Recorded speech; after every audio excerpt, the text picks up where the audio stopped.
ভাই আমি নিজেও আশ্চর্য হয়েছি। আমরা এতদিন ভাবতাম যে ছাত্রদের জামাতের সাথে একটা ভালো সম্পর্ক আছে। ইভেন এই আন্দোলনকে বেগবান করার জন্য পেছন থেকে সবচেয়ে বড় নেয়ামক শক্তি হিসেবে ছাত্রদের সাথে কানেক্টেড ছিল জামাত ইসলামের সংগঠন ছাত্র শিবির।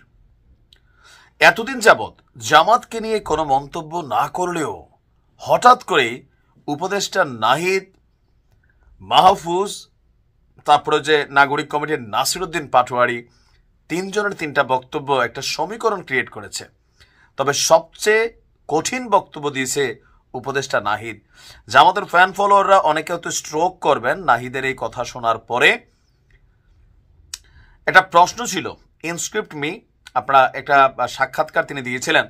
সেখানে অর্কে দেওয়া সাক্ষাৎকারে তাকে সাংবাদিক জিজ্ঞেস করছিল যে ডিসেম্বরে ভোট হলে জামাত, হেফাজত, চরমোনাইপন্থীরা কত ভোট পাবে? ভালো করে শুনেন অ্যান্সারটা। নাহিদ বলছিল আগের হিসাব এবার আর মিলবে না, কেননা দীর্ঘদিন মানুষ ভোটই দিতে পারেনি, প্রচুর নতুন ভোটার এবার। তবে আমার ধারণা জামাতের নেতৃত্বে মানুষ আস্থা রাখবে না। আপনি বিষয়টা বুঝেন, আবারও রিপিট করছি, তার বক্তব্য জামাতের নেতৃত্বে মানুষ আস্থা রাখবে না। তাদের ঐতিহাসিক ভুলগুলো জনগণ মনে রেখেছে। ঐতিহাসিক ভুল কোনটা? 1971-এর ভুল। তাছাড়া ইসলামিস্ট রাজনীতিতে এই দেশের মানুষের ওই রকম সমর্থন নাই। তাহলে মাঠে কারা?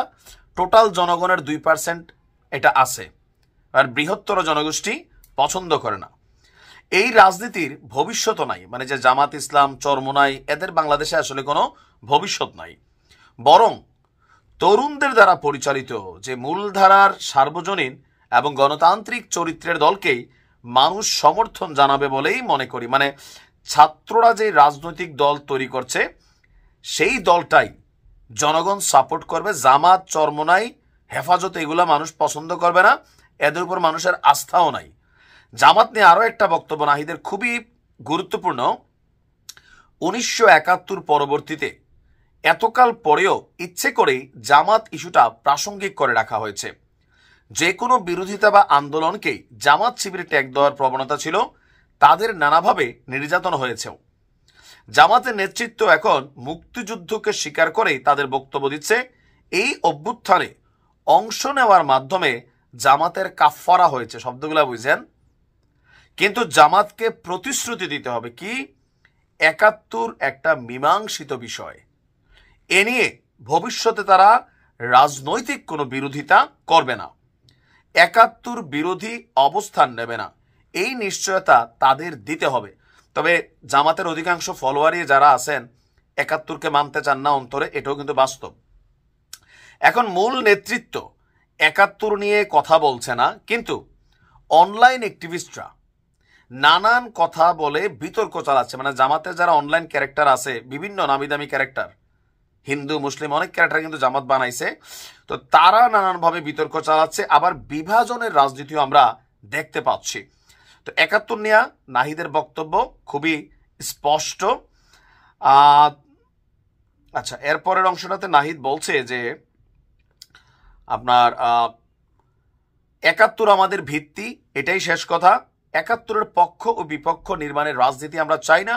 আমরা 50 বছর পার করেছি, কিছু বিচারও হয়েছে, তা নিয়ে প্রশ্ন আছে, কিন্তু জামাত অনুসারীদের 71 বিরোধিতার জন্য বিচারের মধ্য দিয়ে যেতে হয়েছে। আওয়ামী লীগের তো এখনো বিচার হয়নি। তার মানে জামাতের বিপরীতে নাসিরউদ্দিন পাটোয়ারি বলছিলেন আওয়ামী লীগ জামাত দোনোটাই দিল্লির সমর্থনে রাষ্ট্র ক্ষমতায় আসার চেষ্টা করে। নানান বক্তব্য এসেছে। এরপরে মাহফুজ কিন্তু 71 ইস্যুতে খুব শক্ত একটা বক্তব্য দিয়েছিলেন। সকল কিছু মিলিয়ে ছাত্ররা তাদের নতুন রাজনৈতিক দলের জন্য ভিন্ন রূপে চলে গেছে। জামাত আপাতত অনেকটা এতিম অবস্থায় পড়ে যাবে। কেন বলি, বিএনপির বাহির দিয়া জামাত রাষ্ট্র ক্ষমতায় যাওয়ার জন্য খুবই কঠিন একটা চ্যালেঞ্জিং ইস্যু। এর পাশাপাশি এখন ছাত্র জনতার যে দল, তারা সরাসরি বলছে জামাতকে মানুষ আস্থার উপর রাখতেছে না, এদের বাংলাদেশের রাজনৈতিক ভবিষ্যৎ নাই। তো কর্মী হিসাবে আপনার মনোভাব কি? কমেন্টে লিখুন। আসসালামু আলাইকুম।